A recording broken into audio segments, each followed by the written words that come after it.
Hi hello ಎಲ್ಲರಿಗೂ welcome back to my channel Lalita Arun blogs. ಇವತ್ತು ನಾನು ಮಾಡ್ತಿರುವಂಥ ರೆಸಿಪಿ ಬಂದ್ಬಿಟ್ಟು ತುಂಬ ಯಮ್ಮಿಯಾಗಿರುವಂತಹ ಟೊಮಟೊ ಗೊಜ್ಜು ರೆಸಿಪಿನ ಮಾಡಿ ತೋರಿಸ್ತಾ ಇದ್ದೀನಿ ನಿಮಗೆ. ಟೊಮಟೊ ಗೊಜ್ಜು ರೆಸಿಪಿ ಅಂದಿಟ್ಟಿಗೆ ಎಲ್ಲರೂ ಏನಪ್ಪ ಗೊಜ್ಜು ಕೂಡ ತೋರಿಸ್ತಾಳಾ ಇವಳು ಅಂತ ನೀವು ಅಂದ್ಕೊಂಡಿರ್ಬೋದು. ತುಂಬ ಅಂದರೆ ತುಂಬ ರುಚಿಯಾಗಿರುತ್ತೆ.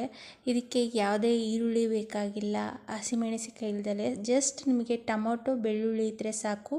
ಈ ಗೊಜ್ಜು ರೆಸಿಪಿನ ನೀವು ಮಾಡಿಕೊಂಡು ತಿನ್ಬೋದು. ಚಪಾತಿ ಜೊತೆಗೆ, ಅನ್ನದ ಜೊತೆಗೆ, ಹಾಗೆ ರೊಟ್ಟಿ ಜೊತೆಗೆ ಕೂಡ ಸೂಪರಾಗಿರುತ್ತೆ. ನಾನಿಲ್ಲಿ ಅರ್ಧ KGಯಷ್ಟು ಟೊಮಟೊ ಹಣ್ಣಾಗಿರೋಂಥ ಟೊಮಟೊನ ತೊಗೊಂಡಿದ್ದೀನಿ. ಬೇಕಾಗಿರೋಂಥ ಎರಡು ಇಂಗ್ರೀಡಿಯೆಂಟ್ ಆಗಿರೋದ್ರಿಂದ ನಾನಿಲ್ಲಿ ಎರಡೇ ಇಂಗ್ರೀಡಿಯೆಂಟ್ನ ತೋರಿಸ್ತಾ ಇದ್ದೀನಿ. ಹಾಗೆ ಇದಕ್ಕೆ ಒಂದು ಸ್ವಲ್ಪ ಬೆಳ್ಳುಳ್ಳಿ ಜಾಸ್ತಿ ಬೇಕಾಗುತ್ತೆ. 2 ಗಡ್ಡೆಯಷ್ಟು ಬೆಳ್ಳುಳ್ಳಿನ ಸುಲಿದಿಟ್ಕೊಂಡಿದ್ದೀನಿ. ಹಾಗೆ ನೋಡಿ ಇಲ್ಲಿ ಟೊಮೊಟೊ ಎಲ್ಲ ಹೆಚ್ಚಿಟ್ಕೊತಾ ಇದ್ದೀನಿ. ಇನ್ನೂ ಯಾರೆಲ್ಲ ನನ್ನ ಚಾನಲ್ ಸಬ್ಸ್ಕ್ರೈಬ್ ಮಾಡ್ದಲೇ ನೋಡ್ತಾ ಇದ್ದೀರೋ ಸಬ್ಸ್ಕ್ರೈಬ್ ಮಾಡ್ಕೊಂಡು ನೋಡಿ, ಸಪೋರ್ಟ್ ಮಾಡಿ. ಹಾಗೆ ಪಕ್ಕದಲ್ಲಿರೋ ಬೆಲ್ ಐಕನ್ನ ಕ್ಲಿಕ್ ಮಾಡಿ ನಿಮ್ಮ ಫ್ರೆಂಡ್ಸ್ ಆ್ಯಂಡ್ ಫ್ಯಾಮಿಲಿಗೆ ಶೇರ್ ಮಾಡಿ ಅಂತ ಹೇಳ್ತೀನಿ. ಹಾಗೆ ಬೆಳ್ಳುಳ್ಳಿನ ಜಜ್ಜಿಟ್ಕೊಂಡಿದ್ದೀನಿ. ಇವಾಗ ಒಗ್ಗರಣೆ ಹಾಕ್ಕೊಂಬಿಡೋಣ.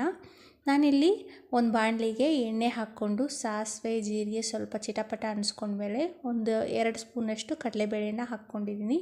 ಹಾಗೆ ಬೆಳ್ಳುಳ್ಳಿ ಜಜ್ಜಿರೋದನ್ನು ಹಾಕ್ಕೊಂಡು ಇದನ್ನೆಲ್ಲ ಚೆನ್ನಾಗಿ ಫ್ರೈ ಮಾಡ್ಕೋಬೇಕಾಗತ್ತೆ. ಈ ಗೊಜ್ಜನ್ನ ನೀವು 2 ದಿನ ಇಟ್ಕೊಂಡು ತಿನ್ಬೋದು. ಇದಕ್ಕೆ ಗ್ಯಾಸ್ ಮೇಲೆ ಬಿಸಿ ಮಾಡಬೇಕಾಗಿರೋಂಥ ಅವಶ್ಯಕತೆ ಇಲ್ಲ. ಹಾಗೆ ಇಲ್ಲಿ ನಾನು 1 ಕಡ್ಡಿಯಷ್ಟು ಕರಿಬೇವು ಸೊಪ್ಪು ಹಾಕ್ಕೊಂಡು ಅದನ್ನು ಬಾಡಿಸ್ಕೊಂಡ್ಮೇಲೆ ಇಲ್ಲಿ ಟೊಮಟೊ ಹಣ್ಣು ಡೈರೆಕ್ಟಾಗಿ ಹಾಕ್ಕೊಂಡ್ಬಿಡ್ತಾ ಇದ್ದೀನಿ. ಸ್ವಲ್ಪ ಉಪ್ಪು ಹಾಕ್ಕೊಂಡು ಇದನ್ನೆಲ್ಲ ಚೆನ್ನಾಗಿ ಫ್ರೈ ಮಾಡ್ಕೋಬೇಕು. ಇದಕ್ಕೆ ಯಾವುದೇ ರೀತಿಯಾದ ನೀರು ಹಾಕೋವಂಥ ಅವಶ್ಯಕತೆ ಇರಲ್ಲ. ಯಾಕಂತಂದರೆ ಟೊಮಟೊ ಹಣ್ಣಲ್ಲೇ ಆಲ್ರೆಡಿ ನೀರಿರುತ್ತೆ. ಇದನ್ನೆಲ್ಲ ಎಣ್ಣೆಯಲ್ಲೇ ಹುರ್ಕೋಬೇಕಾಗುತ್ತೆ. ಟೊಮಟೊ ಸಾಫ್ಟ್ ಆಗೋವರೆಗೂ ಇದನ್ನು ನಾವು ಲಿಡ್ ಕ್ಲೋಸ್ ಮಾಡಿ ಒಂದು 10 ನಿಮಿಷ ಮೀಡಿಯಮ್ ಫ್ಲೇಮಲ್ಲಿ ಬೇಯಿಸೋಕ್ಕೆ ಬಿಟ್ಬಿಡೋಣ. ನಾನಿವಾಗ ಒಂದು 5 ನಿಮಿಷ ಆದಮೇಲೆ ಮತ್ತೆ ಲಿಡ್ನ ಓಪನ್ ಮಾಡ್ಕೊತಾ ಇದ್ದೀನಿ. ಇವಾಗ ನಾವು ಬೇಕಾಗಿರುವಂತಹ ಖಾರ ಪದಾರ್ಥಗಳನ್ನ ಹಾಕ್ಕೋಬೇಕು.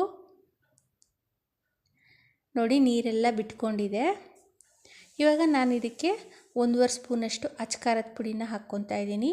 ಹಾಗೆ ಅರ್ಧ ಟೀ ಸ್ಪೂನಷ್ಟು ಅರಶಿನದ ಪುಡಿನ ಹಾಕ್ಕೊತಾ ಇದ್ದೀನಿ. ಹಾಗೆ ರುಚಿಗೆ ತಕ್ಕಷ್ಟು ಇಲ್ಲಿ ನಾನು ಉಪ್ಪು ಕೂಡ ಹಾಕ್ಕೊತಾ ಇದ್ದೀನಿ. ಉಪ್ಪು ಹಾಕ್ಕೊಂಡು ಇದನ್ನೆಲ್ಲ ಒಂದ್ಸತಿ ಚೆನ್ನಾಗಿ ಮಿಕ್ಸ್ ಮಾಡ್ಕೊಳ್ಳೋಣ. ಆ ಟೊಮಟೊಗೆಲ್ಲ ಈ ಖಾರದ ಪುಡಿ, ಅರಶಿನದ ಪುಡಿ ಹಾಗೆ ಉಪ್ಪು ಎಲ್ಲ ಹಾಕ್ಕೋಬೇಕು. ಚೆನ್ನಾಗಿ ಹೊಂದ್ಕೊಂಡ್ರೆ ತುಂಬ ರುಚಿಯಾಗಿರುತ್ತೆ ಗೊಜ್ಜು. ನೋಡಿ ಒಂದ್ಸತಿ ಎಲ್ಲ ಚೆನ್ನಾಗಿ ಮಿಕ್ಸ್ ಮಾಡ್ಕೋಬೇಕಾಗತ್ತೆ. ಮಿಕ್ಸ್ ಮಾಡ್ಕೊಂಡಾದ್ಮೇಲೆ ಮತ್ತೆ ನಾನು ಲಿಡ್ ಕ್ಲೋಸ್ ಮಾಡಿಬಿಟ್ಟು ಒಂದು 5 ನಿಮಿಷ ಇದನ್ನು ಮೀಡಿಯಮ್ ಫ್ಲೇಮಲ್ಲಿ ಟೊಮಟೊ ಹಣ್ಣು ಸಾಫ್ಟ್ ಆಗೋವರೆಗೂ ಬೇಯಿಸ್ಕೊತಾ ಇದ್ದೀನಿ. ಟೊಮೊಟೊ ಸಾಫ್ಟ್ ಆದ್ರೇ ಚೆನ್ನಾಗಿರುತ್ತೆ ಗೊಜ್ಜು, ಟೇಸ್ಟ್ ತುಂಬ ಚೆನ್ನಾಗಿ ಬರುತ್ತೆ. ನೋಡಿ ಇದನ್ನೆಲ್ಲ ಒಂದು ಸತಿ ಲಿಡ್ ಓಪನ್ ಮಾಡೋಣ. 5 ನಿಮಿಷ ಆಯಿತು. ನೋಡಿ ಇದೆಲ್ಲ ಒಂಚೂರು ಡ್ರೈ ಆಗಿದೆ. ಇನ್ನೊಂದು ಸ್ವಲ್ಪ ಹೊತ್ತು ನಾನು ಇನ್ನೊಂದು 2 ನಿಮಿಷ ಇದನ್ನು ಡ್ರೈ ಮಾಡ್ತಾಯಿದ್ದೀನಿ. ನೋಡಿ ಟೊಮೊಟೊ ಹಣ್ಣು ತುಂಬ ಸಾಫ್ಟ್ ಆಗಿದೆ. ಈ ಗೊಜ್ಜು ರೆಡಿಯಾಗಿದೆ. ಇವಾಗ ನಾನು ಇದಕ್ಕೆ ಸ್ವಲ್ಪ ಕೊತ್ತಂಬರಿ ಸೊಪ್ಪು ಉದುರಿಸ್ಕೊಂಡ್ಬಿಟ್ರೆ ರುಚಿಯಾಗಿರುವಂಥ ಟೊಮೊಟೊ ಗೊಜ್ಜು ತುಂಬ ಟೇಸ್ಟಿಯಾಗಿ ಹಾಗೆ ಸಿಂಪಲ್ ಇಂಗ್ರೀಡಿಯೆಂಟ್ಗಳಿಂದ ನೀವು ಈ ಗೊಜ್ಜನ್ನ ನೀವು ಮಾಡ್ಕೊಂಡು ತಿನ್ಬೋದು. ಚಪಾತಿ ಜೊತೆಗೆ, ಅನ್ನದ ಜೊತೆಗೆ ತುಂಬ ರುಚಿಯಾಗಿರುತ್ತೆ. ನನಗಂತೂ ಅನ್ನದ ಜೊತೆಗೆ ಸಖತ್ ಇಷ್ಟ ಆಗುತ್ತೆ ಈ ಗೊಜ್ಜು. ನೀವು 2 ದಿನ ಇಟ್ಕೊಂಡು ತಿಂದರೂ ನಿಮಗೆ ಈ ಟೊಮೊಟೊ ಗೊಜ್ಜು ಬೇಜಾರಾಗಲ್ಲ. ಹಾಗಾದರೆ ಈ ಟೊಮೊಟೊ ಗೊಜ್ಜನ್ನ ಒಂದ್ಸರಿ ಟ್ರೈ ಮಾಡಿ ನೋಡಿ, ಹೇಗೆ ಬಂದಿದೆ ಅಂತ ನನಗೆ ಕಮೆಂಟ್ ಬಾಕ್ಸಲ್ಲಿ ಕಮೆಂಟ್ ಮಾಡಿ ತಿಳಿಸಿ. ರೆಸಿಪಿ ಇಷ್ಟ ಆಗಿದರೆ ಒಂದು ಲೈಕ್ ಕೊಟ್ಟು ನನ್ನ ಚಾನಲ್ನ ಸಬ್ಸ್ಕ್ರೈಬ್ ಮಾಡ್ಕೊಳ್ಳಿ. ಸಬ್ಸ್ಕ್ರೈಬ್ ಮಾಡ್ಕೊಂಡು ನೋಡಿ. ನೀವು ಒಂದು ಸಬ್ಸ್ಕ್ರೈಬಿಂದ ನನಗೆ ಮೋಟಿವೇಶನ್ ಸಿಕ್ಕಾಗುತ್ತೆ. ಹಾಗೆ ಈ ವಿಡಿಯೋ ಇಷ್ಟ ಆದರೂ ಒಂದು ಲೈಕ್ ಸಹ ಕೊಡಿ. Like, share, comment and subscribe to my channel. Thanks for watching. Bye.